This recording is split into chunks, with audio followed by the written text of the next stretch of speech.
Today, I'm going to talk about why you should cook. Cooking is something that is both enjoyable and beneficial for just about everybody. I've been cooking for about a year now, taking it more seriously, I guess, and it's something that I've always liked to dabble with my friends, with my family since high school. My mom has been someone who's been very influential in that aspect, in that she always cooks. She's always making meals for our whole family, and it's just making it always a fun time in the kitchen. And the reason why I think people should be cooking nowadays and why this is something that is more prevalent is that eating out and ordering takeout most of the time from fast food chains or restaurants gets expensive.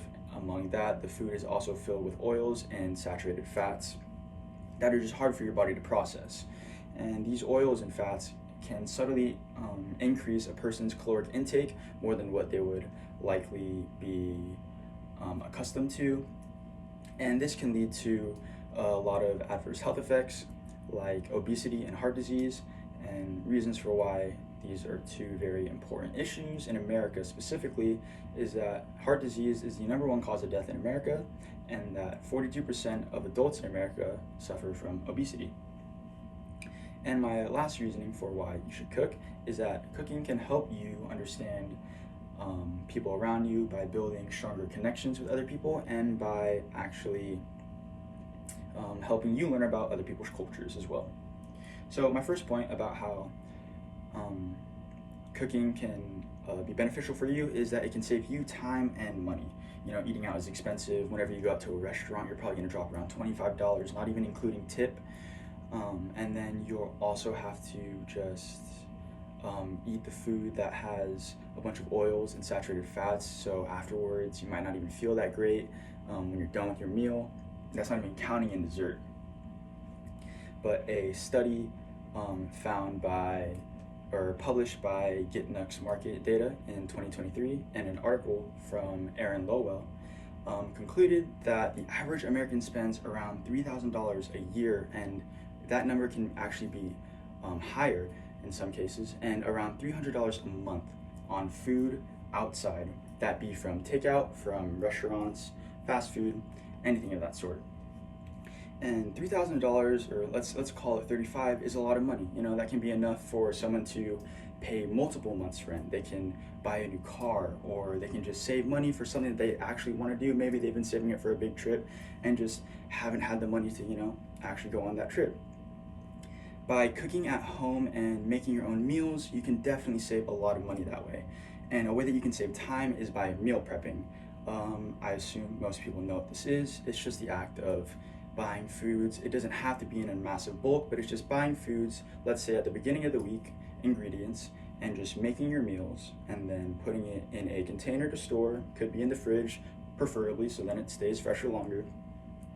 And just putting it in a Tupperware container and throwing it in the microwave when you're ready. This saves you so much time because you don't need to think about what you're gonna eat. You don't need to think about like, oh, okay, do I want to spend money today? It's like, no, it's already made. You don't need to do any of that hassle. And this leads perfectly into the next point of you are actually able to save time, money, and you can actually eat healthier in a more easy manner because you know what's being put into the foods. That is why my second point is when you cook, you are actually more likely to eat healthy because you know what foods are being put into the dish. Fast food restaurants and fast food chains and restaurants often cook their meals and dishes in oils that cause inflammation when consumed in large quantities. And issues with this is because the oils are typically reused, which is a really common practice.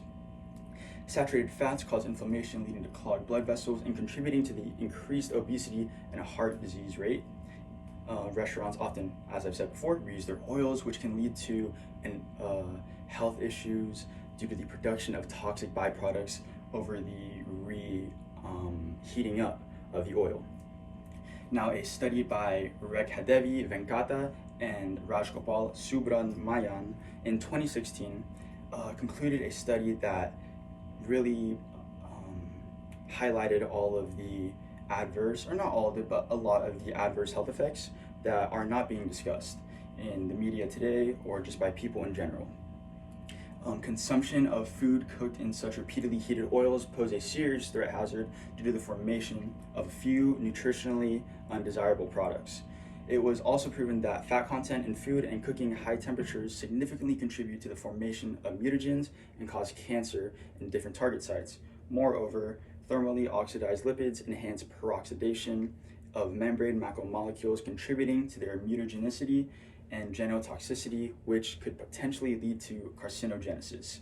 Now, that's a lot of words, but all you need to focus on is that this is caused by the reuse and overheating of these oils and the reuse of the heated up oils, and carcinogenesis. Carcinogenesis is the formation of cancer in cells, whether it be in the body, in the bloodstream, and this is the data that they have collected. As you can see, the peroxide or the free radical formation, which is what is the toxic byproduct I mentioned before that arises from reheating up oils, is really high when used in restaurants. And as you can see, all of these levels are above 10, but the regulated healthy level is supposed to be below 10. And my next reason is that when you, piggybacking off of that, when you cook for yourself, you will avoid all of these issues because you will actually be aware of all the ingredients, and you won't be using unnecessary oils, and you won't be often reusing oils, if ever. Now, my third point is that cooking can help you build stronger connections with others. And what I mean by that is when you're cooking, it's not just a one-way path. There's multiple things that need to be done. There are variables, there are different tasks at hand, and different things take different times to cook. Like, for example, if you were to put potatoes in the oven, it would not take 15 minutes like if you were to just sear a steak. A study conducted by Nicole Farmer and Elizabeth Cotter in 2021 indicated that there are positive social interactions that occur from cooking with others. And these naturally occurring social interactions actually increases somebody's survival rate 50% over a 7.5-year period. Now, I'm not saying that cooking is something that will make you live longer. However, it's something that can definitely help you build a sense of togetherness with the people around you, strengthening these relationships. So in conclusion, cooking is something that definitely can help you save time and money by meal prepping, cooking at home, understanding what you're putting in your body, help you eat healthier by, again, understanding what you're putting in your body, avoiding all of these unnecessary oils and saturated fats, and it can also help you build stronger connections with people around you because through cooking, you can build something together, something that you haven't made before, and you can mix different cultures. So you can mix something like a Filipino dish with something like a Brazilian dish and make a fusion that would have been pretty tasty. So thank you, and hope you cook more.